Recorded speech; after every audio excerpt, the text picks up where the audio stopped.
welcome back to my channel Gabbabetic. As you can see from today's video, it's gonna be a travel vlog, which is one of my favorite things to do.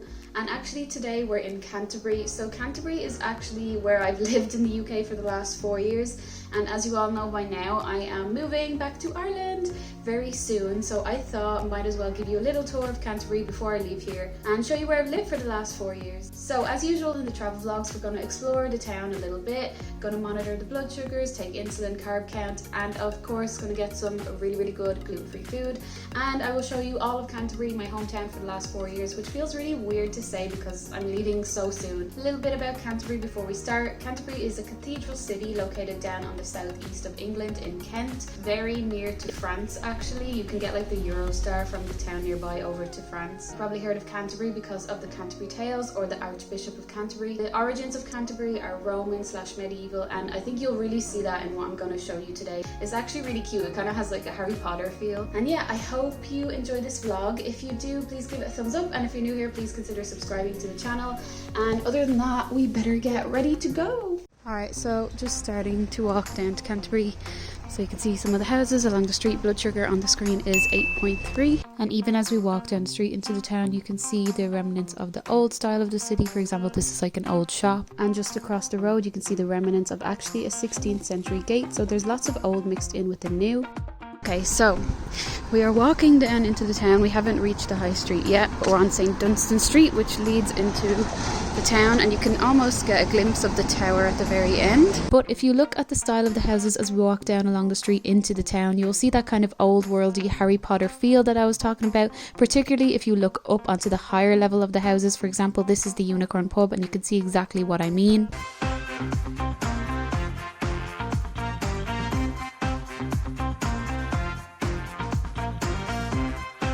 Now we can see Westgate Tower coming up.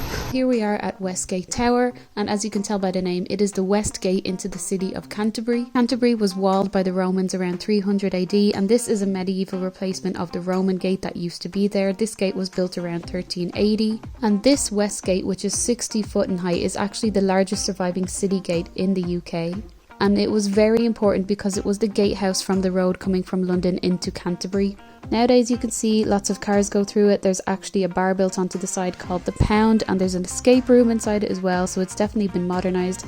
Here's a view from the back as well, where you can see that bar, the Pound, over to the right hand side, but it basically is the entrance to Canterbury High Street. So you can see now we have encountered the River Stour, and if you watched my Ford Witch video, you would have seen me talk about the Stour and how it was important to Canterbury, but this is how they're all connected. So yeah, I'll link that in the description down below if you haven't seen that. Westgate Tower overlooks onto Westgate Gardens, which is probably one of my favourite and the most beautiful parts of Canterbury. You can see here exactly what I mean. If you walk into the gardens, you can get a really good view of the Westgate Tower itself, plus you can see all of the really beautiful flowers that they have, especially in summer. Loads of ducks, lots of people visiting, and the riverboats that go along the River Stour. I'd never heard of it before, but going on one of these riverboats is actually called punting. I didn't get a chance to do it while I live here, but it looks so good, so I definitely recommend it if you're going to visit. But look how beautiful the Westgate Gardens look. Leaving Westgate Gardens and going through the Westgate Tower, we get to the High Street, and the High Street is kind of cool because it's a mix of new and old, especially when you look on top of the buildings. You can see that really medieval style.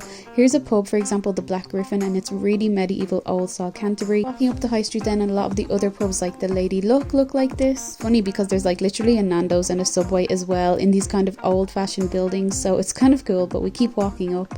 So if you turn off the high street for a minute, you come across the Marlow Theatre, and this is a really big theatre in Canterbury. You get lots of comedians, different plays, pantomimes, lots of different things going on. The Marlow Theatre is named after Christopher Marlowe, who was an English playwright and poet. I didn't actually know that before filming this video, so that was really interesting to find out, so that's why it's called the Marlow Theatre. Right across from the Marlow then, you have a pub, and this is the Canterbury Tales, obviously after the Canterbury Tales by Geoffrey Chaucer. And as we start to walk into the city, we can start to get glimpses of Canterbury Cathedral in the skyline there.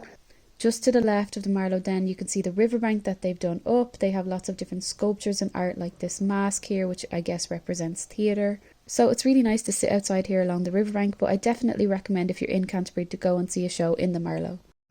I'm actually roasting in this top, like I don't know why I wore this today, but I'm having a good time looking around Canterbury. I'm actually finding out some stuff like that statue of the Marlow there that I didn't know before, which is really good.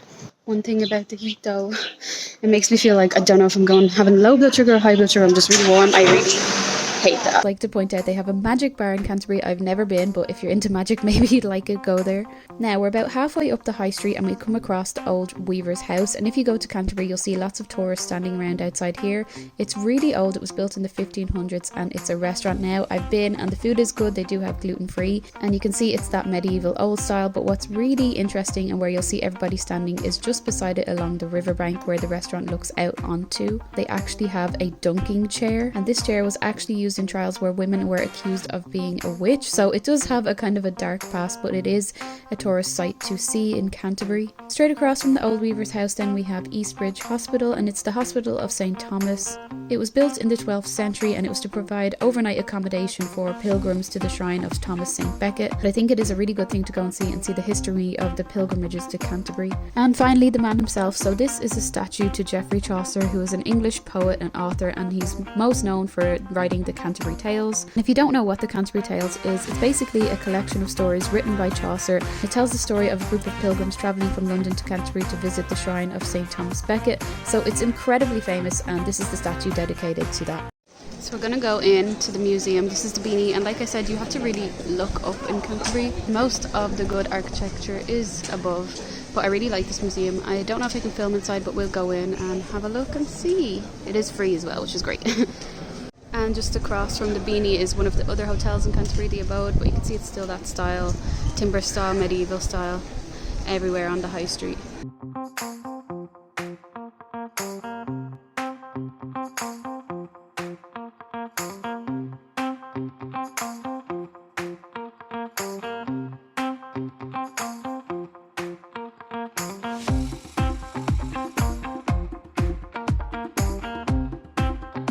And what I really like about the Beanie is the first time I moved here, it was October and it was Halloween, and there was like a Halloween thing on, and you know, if you watch my channel, I love Halloween.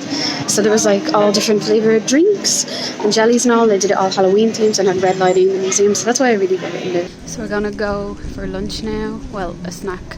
There's a little place on the corner here that is gonna be very tasty, but you can see it coming up now. I hope you can see the name, the Chocolate Cafe, so you know I like chocolate. Gonna go in there and have something tasty, even though it's really hot, lol. So this is the Chocolate Cafe in Canterbury, and it has really great views, looks right out onto the cathedral. And as you can tell from the name, they do amazing chocolate, so I decided to get a signature hot chocolate and a gluten-free brownie, which you will see in the next clip that I really enjoyed.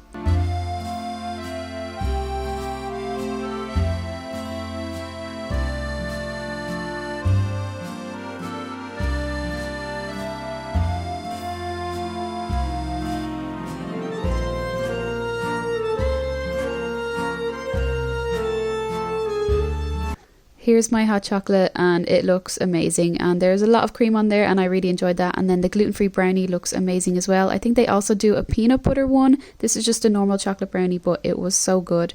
Blood sugar was 9.6, so I took about 5 or 6 units of insulin to cover the food and bring me down a slight bit.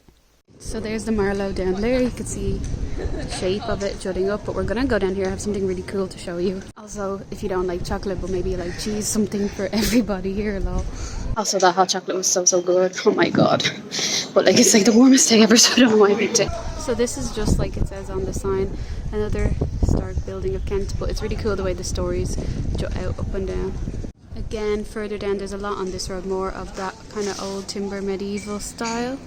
That's not what I want to show you, we're nearly there. You can see even more of the cathedral peeking out over here too, but let us keep going down the street. Here we are. Here is the second most photographed building in Canterbury, which is the Crooked House, and the reason it's crooked is because alterations were done to an internal chimney structure, and as you can see they did not go to plan, so the house started to slant over like that, but the council managed to intervene and make it stable, but it still has that crooked structure and it looks really dramatic when you go by it on the street. I think the best part is that even the door is crooked, so it matches the whole house. The Crooked House used to be lots of different things. It was someone's house before, it was a gift shop. Right now it is a bookshop for a charity, and it's located on Palace Street, which is at the end of the King's Mile, and the King's Mile is where King Henry II had to do a walk of penance for murdering Thomas Becket. So we will head back past the Crooked Bookshop into the town. Like I said, this is the King's Mile, so this is where the king had to walk barefoot as punishment for murdering Thomas Becket. So back into the high street.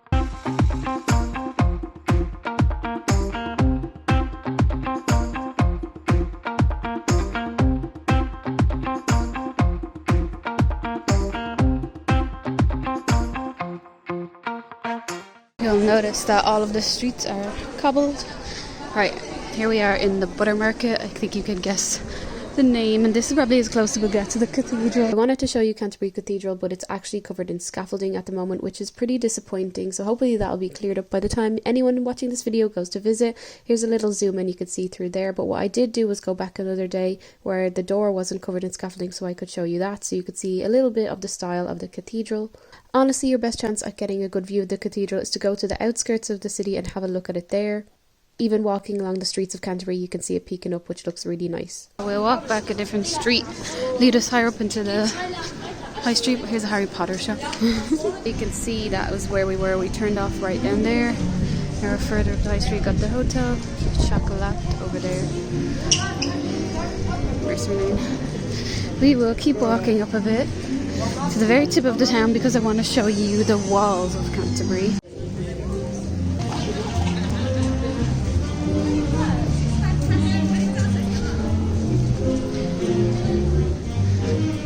Like if we look up here, this is probably the best view that we're going to get of it. I'll see how close.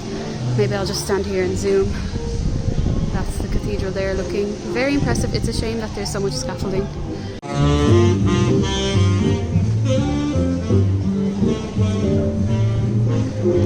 Just like normal shops like along the way. So this part probably doesn't have any of the like historic buildings up the top. But we are very near the top of the town and the Canterbury walls. Okay, so the very last part of the high street, well, it kind of curves around to this street down here, but it ends here mostly, and we have the clock tower here. Okay, so that's the bus station. But you can see this way here brings us onto a special path, which is up to the walls. So these walls, you can see here, they kind of jut out a bit at every so interval. Actually surround the whole town of Canterbury back in medieval times. So here's the inside of some of these like this. If we go in, you can see where they used to look out and see what intruders were coming. But yeah, these walls surround the whole of Canterbury, and this apparently is the cattle market tower. So there's a few of these along the walls, but if you kept going it would kind of just loop all the way around, and that's what used to enclose Canterbury. So it is worth a walk along the walls as well, just to see the outskirts of the city. And if you keep going further down along the walls, you'll get to the Dane John Garden. So it's a park in Canterbury. There's a bandstand, toilets, cafe, but really nice place to sit. The park is really, really nice in summer, and if you keep walking along the walls, you can see the full length of it. I'm going to walk down a bit and show you some more. Here's the main bit of the park. You can see there's a statue here, and then on the left we have the bandstand where there's festivals and stuff in the summer, and if we zoom in you can see the fountain. So it's all really, really nice. Definitely a place to go and relax in Canterbury. I'm roasting. I've just checked my blood sugar after all the walking, and it's 6. I'm going to walk back down through the high street. I'm meeting a friend for dinner at Oscar Bentley's, the gluten-free restaurant, and we're going to have some really nice gluten-free food. Oh yeah, and one pub of interest is just off the walls. Like if you kept walking down here all the way down, there's a pub called the Privy, and basically it's an old toilet that they've made into a bar. Never been in it, so I can't vouch for it, but would be interesting. Look it up. Yeah, you should go there. I've never been. Maybe I'll get to go before I move, but just sounds really strange, but kind of want to check it out. But it's along the walls as well.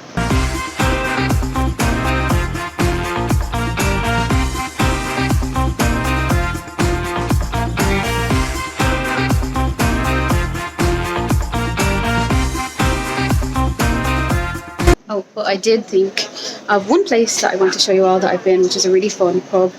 And they have really cool board games there, but it is a very famous pub, so I'll show you it now. So at the statue of Chaucer, we're going to turn and go up the street that we didn't go up earlier. So this pub is the Thomas Becket, which is named after St. Thomas Becket, the Archbishop of Canterbury, who was murdered in Canterbury Cathedral by King Henry II.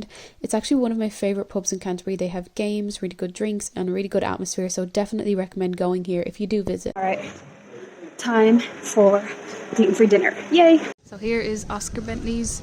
You can see the sign there, completely gluten-free. Canterbury's gluten-free restaurant. Lots of different foods. Everything gluten-free, even the vegan stuff as well. And that's the outside. here to sit in, and then there's the inside. The lights are really nice as well. But yeah, gonna go in and gonna have some tasty foods. Oscar Bentley's is honestly my favourite restaurant in Canterbury. Like, how can you do better than a 100% gluten-free restaurant? For my main, I had the katsu curry, which was amazing, and then for dessert I had this white chocolate tart, which was so good. It looks so nice inside, it's really cute, it's really romantic, so definitely go there if you're celiac and you want some food in Canterbury.